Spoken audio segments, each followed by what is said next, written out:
Have you ever found yourself lying awake at night, staring into the darkness, contemplating a question that seems to stretch beyond the boundaries of human comprehension?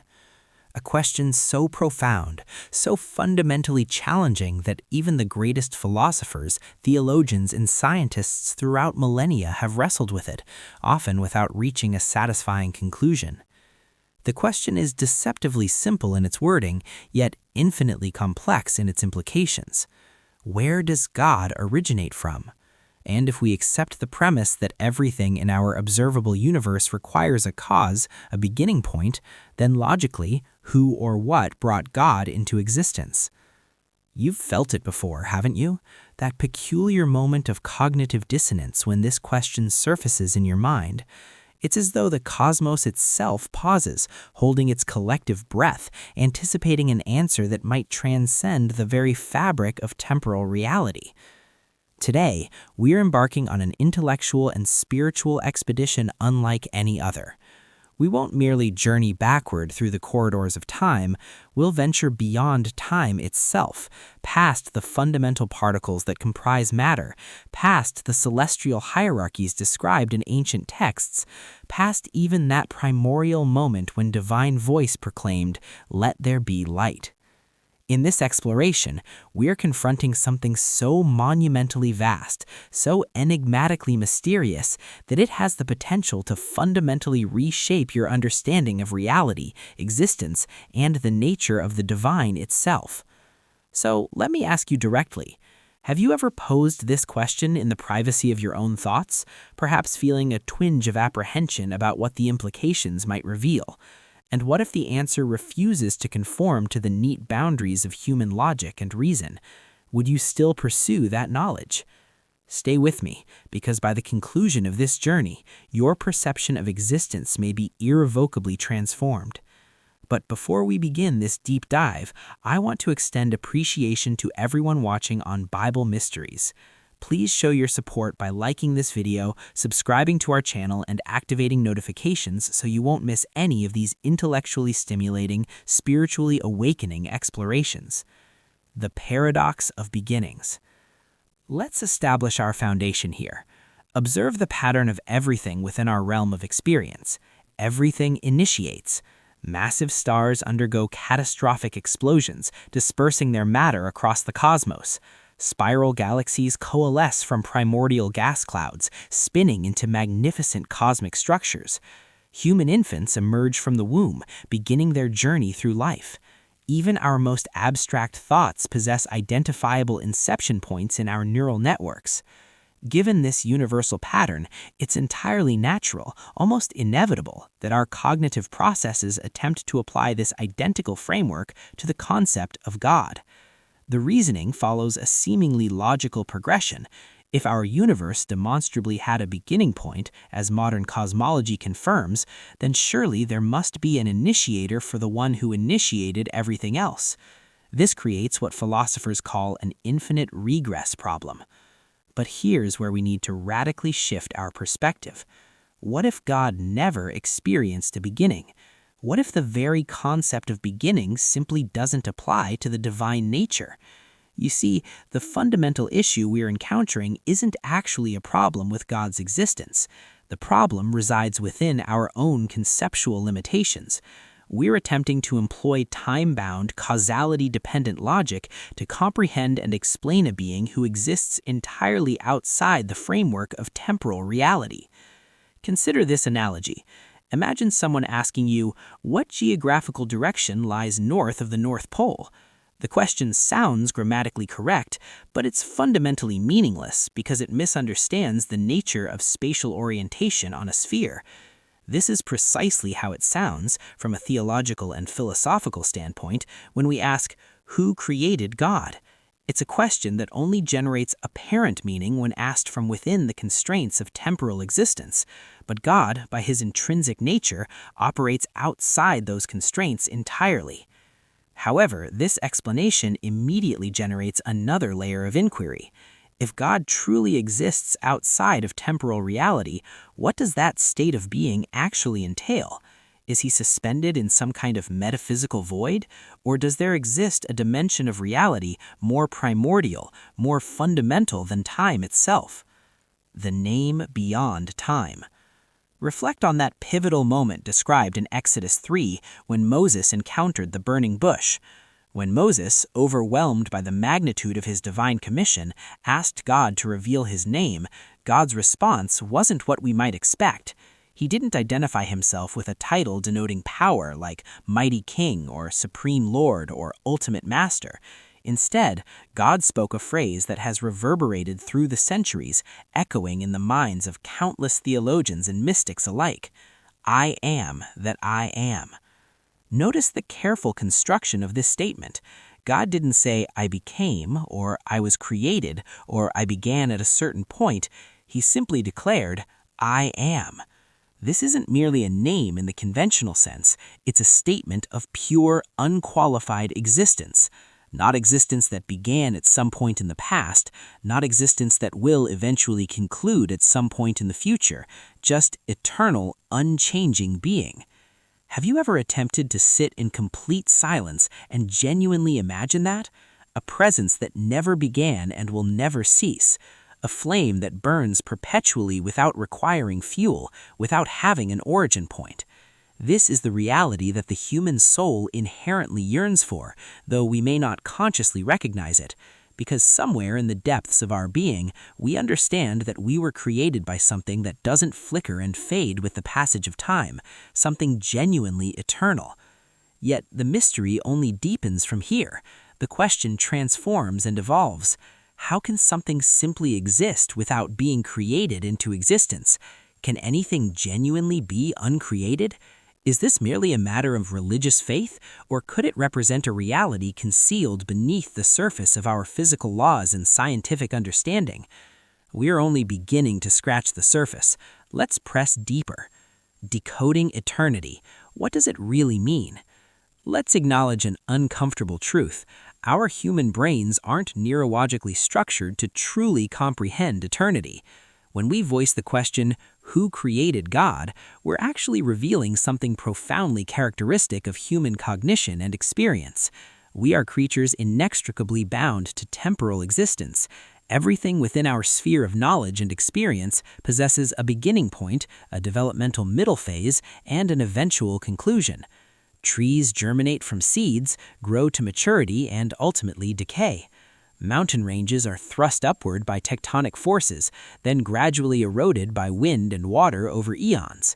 Human beings are conceived, born, live their lives, and eventually die.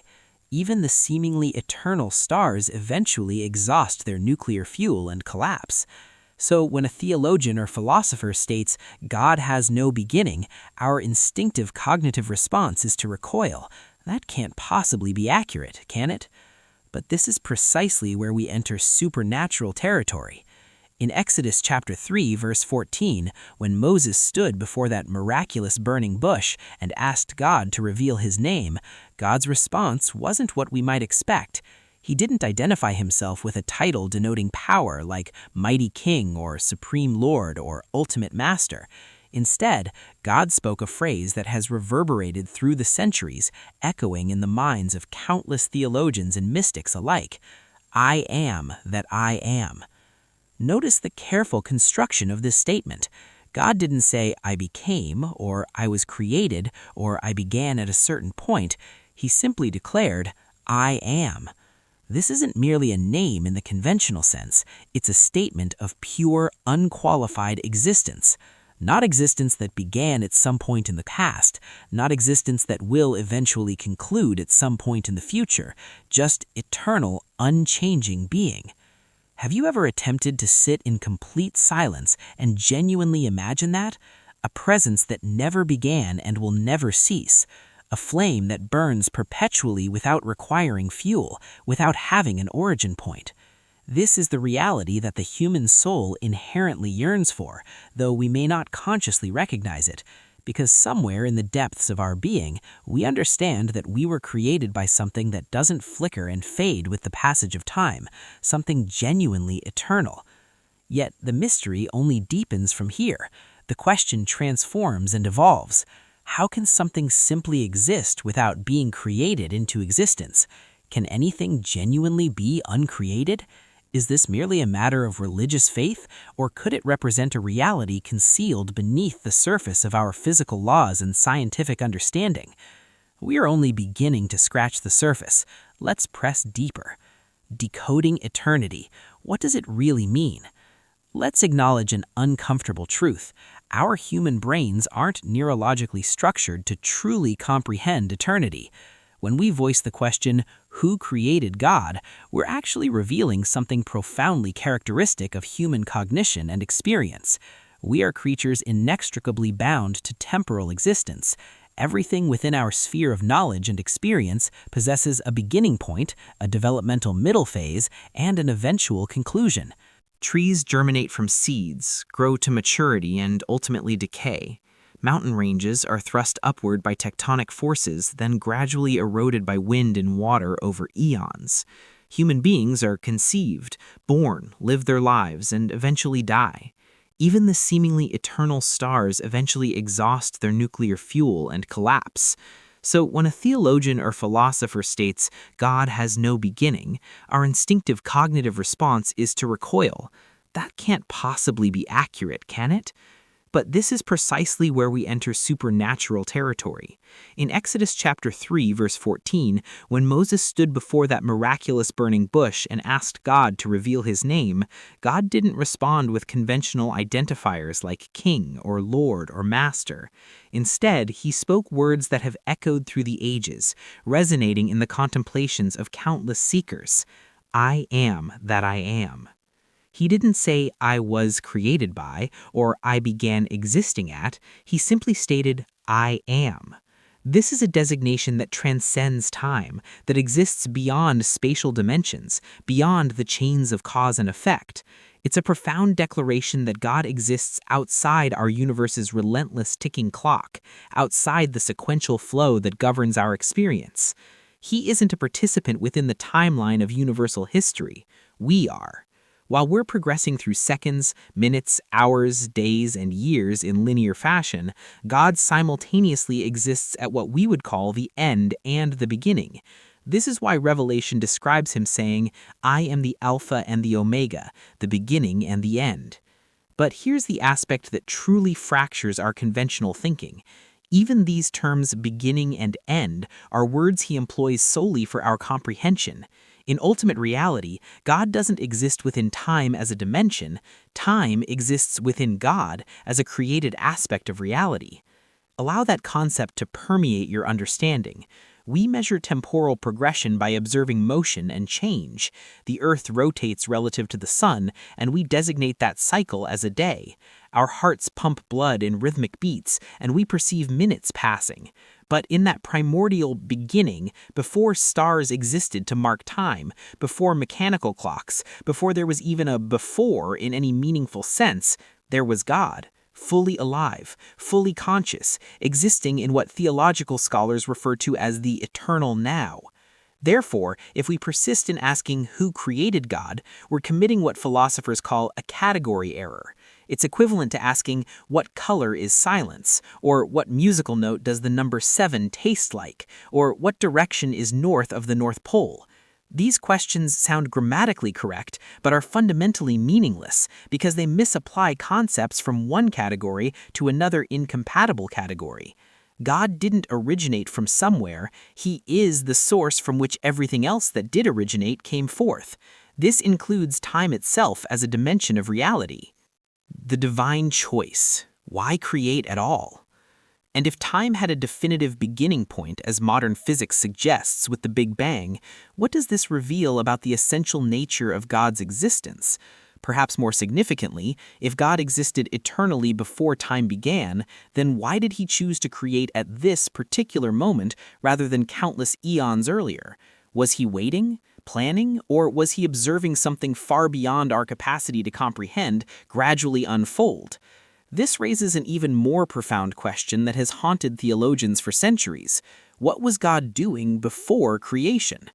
This is where our exploration becomes truly extraordinary, because if God existed eternally, before the first stars ignited in nuclear fusion, before angelic beings came into existence, before even the abstract concept of existence itself manifested, then the question becomes, what was his activity before he created anything at all? Let's meditate on that scenario. No galaxies spiraling through the void, no light piercing darkness, indeed no darkness itself, as darkness is merely the absence of light, and neither existed yet. No angels crying out in joyful worship, simply God, alone, yet mysteriously complete, silent, yet simultaneously filled with infinite potential and possibility. Not lonely because God lacks nothing and requires nothing external to himself for fulfillment, but deliberately, intentionally still, like a master artist contemplating a pristine canvas. Not because he's uncertain about what to create, not because he lacks vision, but because the masterpiece he envisions requires a moment of perfect stillness before the first creative stroke is applied. But we're not discussing mere seconds or minutes of pre-creation contemplation. We're grappling with eternity before time began, infinite existence preceding the first moment that would ever occur. So what was transpiring during this incomprehensible duration? Here's what some of the most profound early church thinkers and theologians believed. First, God was contemplating himself. St. Augustine, one of Christianity's most intellectually rigorous minds, proposed that before anything was created, God was beholding himself. This wasn't a state of inactivity or stagnation, rather he was perfectly active within his own being, within the mystery of the Trinity. The Father loving the Son with infinite intensity, the Son perfectly reflecting the Father's glory, the Holy Spirit flowing between them as the very essence of their mutual love and communion. An eternal circulation of infinite love, joy, and fellowship within the Godhead itself. No need whatsoever for creation to complete him or fulfill some lacking. Yet out of the overflow of this perfect love, he chose to create. This distinction is absolutely crucial to understand. God didn't create the universe because he was experiencing boredom or because he was somehow incomplete without it. He created because love naturally creates, and love desires something external to pour itself into, to bless, to commune with. So in that pre-creation eternity, God was already experiencing absolute fullness, perfect joy, and dynamic movement, not with stars and atoms and galaxies, but within the eternal dance of the Trinity. Second, God was conceiving the entire story. Some early Jewish mystical traditions, preserved in texts like the Zohar and other Kabbalistic writings, believed that before creation became manifest, God was essentially dreaming the universe into being, not with idle fantasy or random imagination, but with holy, intentional purpose. They believed he perceived the entire scope of cosmic and human history in a single eternal instant. From the catastrophic fall of humanity into sin to the ultimate redemption and restoration of all things. He saw Adam fashioning names for the animals. He saw Eve reaching towards forbidden fruit. He saw Moses standing before Pharaoh. He saw Mary receiving the angel's impossible announcement. And according to this perspective, he saw you. Yes, you, reading these words right now, were part of that pre-creation vision. Psalm 139 verse 16 declares, "All the days ordained for me were written in your book before one of them came to be." Contemplate the implications. Before Genesis chapter 1 verse 1, before in the beginning, your entire story already existed in God's mind. Every breath you would take, every mistake you would make, every tear you would cry, every moment of joy you would experience, not predetermined in a way that eliminates your genuine choices, not pre-programmed like a robot following code, but known and cherished as a beloved child he longed to walk alongside through existence. Allow that reality to impact you. Before there were stars scattered across the cosmic expanse, you existed in God's heart and mind. Third, he was preparing for warfare. Now we enter darker, more troubling territory. Before galaxies spun like cosmic dancers through the void of space, before the archangel Michael ever drew his sword in defense of the throne, before angelic hosts assembled in their ranks and hierarchies, there was a first. the very first created being, the initial ripple in the still waters of eternity. But who was this first creation? If we examine certain ancient traditions, ones whispered in early Christian theological discussions and echoed in Hebrew mystical writings, it wasn't Michael the warrior or Gabriel the messenger. It was a being of such extraordinary beauty, such radiant perfection, that even the angels who came into existence afterward would tremble in awe at the sight of him. His name, Lucifer, which literally means light-bearer. Allow that to settle in your understanding. The very first created being, the crown jewel of heaven's design, the pinnacle of God's creative artistry, was not an archangel of warfare or judgment. He was the one who would eventually become God's most bitter, most implacable enemy. The tragedy of the first creation. First, Lucifer wasn't created evil. This might challenge your assumptions, but Lucifer never was consumed by darkness and malice. The Bible, in Ezekiel chapter 28, provides this description. You were the seal of perfection, full of wisdom and perfect in beauty. You were in Eden, the garden of God. Every precious stone adorned you. You were anointed as a guardian cherub, for so I ordained you.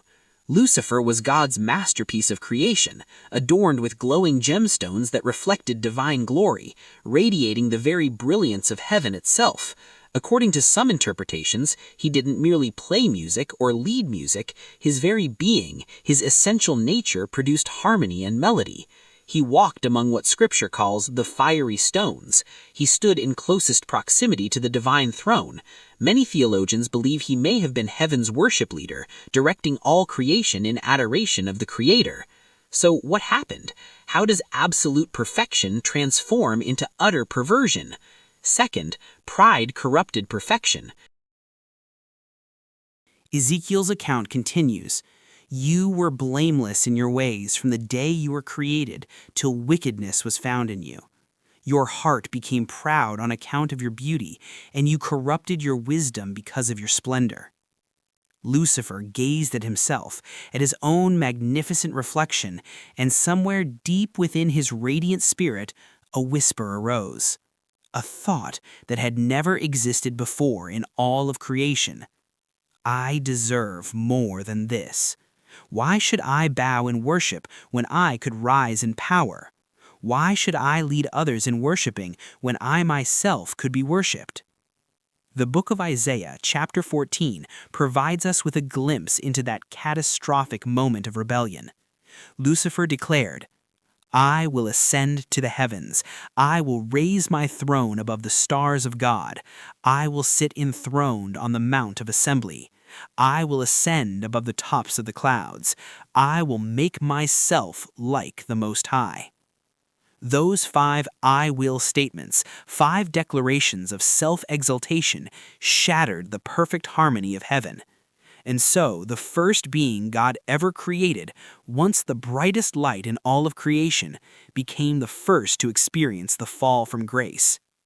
Third, heaven was torn asunder. This wasn't merely a theological disagreement or a difference of opinion. This was cosmic betrayal of the highest order. And when Lucifer rose in rebellion against God, he didn't mount his insurrection alone. Revelation chapter 12 describes, his tail swept 1/3 of the stars out of the sky and flung them to the earth. In biblical symbolism, stars often represent angels. 1/3 of heaven's angelic hosts followed Lucifer in his rebellion. Can you even begin to imagine the heartbreak? The very first of God's creations, perfect in beauty and wisdom, endowed with free will and the capacity for love, turned against his Creator. And with him, countless millions of angels fell from their exalted state. This wasn't just the origin point of evil in the cosmos. This was the first war in the entire history of existence. And here's something remarkable. Even though God could have effortlessly blinked Lucifer out of existence, eliminated him with a mere thought, he didn't. Why? Because every move, every action, every choice was part of a deeper eternal plan. A plan in which light and darkness would engage in cosmic struggle throughout history. A plan in which humanity would become the battlefield for this spiritual warfare. a plan in which God himself would one day step into flesh, become fully human while remaining fully divine, and win back everything that had been lost through the fall. The question that changes everything. So here's the question I want you to genuinely wrestle with, to sit with uncomfortably. If the very first being God ever created could fall so catastrophically, if someone who stood so close to the throne, who experienced such intimacy with divine glory, could be consumed by pride and rebellion, then what does that reveal about the terrifying power and responsibility of free will? And if God, in his omniscience, knew that Lucifer would betray him, knew that billions of angels would fall, knew that humanity would choose sin, why did he still create them? Why not create beings who would automatically, mechanically obey? Why risk the heartbreak? Bringing it all together, the ultimate answer. Let's synthesize everything we've explored. From the eternal silence before time began, to the rebellion that shattered heaven's harmony, to the creation of humanity and the gift of genuine free will, we've been tracing the most ancient mystery of all. Where did God truly originate, and who created him? But here's the truth that unifies everything we've discussed. First, God is not from anywhere, he simply is. God never became anything. He never started existing. He never evolved or developed. He simply is. That declaration, I am, means existence itself in its purest form. It means he is the uncaused cause, the unmoved mover, the source of all causation. It means God exists outside and beyond the very limits and boundaries he himself designed into creation. Before space was stretched out across the cosmos, before atomic particles knew how to bond, before Lucifer sparkled with celestial light, before you drew your first breath, he already was, fully present, fully conscious, fully alive. The war that marked time's first fracture. Lucifer, God's own creation, became consumed with jealousy toward the very one who had given him his extraordinary beauty and wisdom. He desired to rise above the throne of the Most High. I will ascend. I will be like the Most High. And with those words of rebellion, the first war commenced, fought not with physical weapons, but with wills. Heaven itself became a battlefield. Michael, the archangel, rose with his loyal legions. The very atmosphere of heaven cracked with spiritual thunder as Lucifer and his rebellious angels were cast down like lightning falling from the sky. That's when the nature of time changed. What had always been perfect harmony now contained fracture of conflict. What had always been eternal stillness now held echoes of rebellion and war. Third, Earth became the arena of redemption. After the fall of the angels, Earth became the proving ground, the stage for the next act in this cosmic drama. Here, God would reveal a plan so shocking, so unexpected, that no angel could have anticipated. A God who is eternal and untouchable would choose to step into time. He would clothe himself in human flesh, be born through a virgin's womb, live among the very beings who rebel against him, experience their pain and limitations, and then die for them. The cross wasn't a backup plan, wasn't God scrambling to fix an unexpected problem. It was the plan from the very beginning, conceived in that eternal pre-creation stillness. Because the ultimate question was never, who created God? The ultimate question is, what kind of love is this that God would enter his own creation, subject himself to its limitations and suffering, and die to bring rebellious creatures home to himself? Think about that for a moment. Let it sink deep into your soul. Meditate on the magnitude of that sacrificial love. Now, I want to hear from you. What do you believe about the origin of God and the ultimate purpose of our existence? Share your thoughts, your struggles, your insights in the comments below. I personally read every single one of them, and I value your perspective. And if you've journeyed with me this far through this exploration, don't forget to like this video, subscribe to the channel, and activate the notification bell so you never miss stories and explorations like this one. Until next time, may you walk in wonder and truth.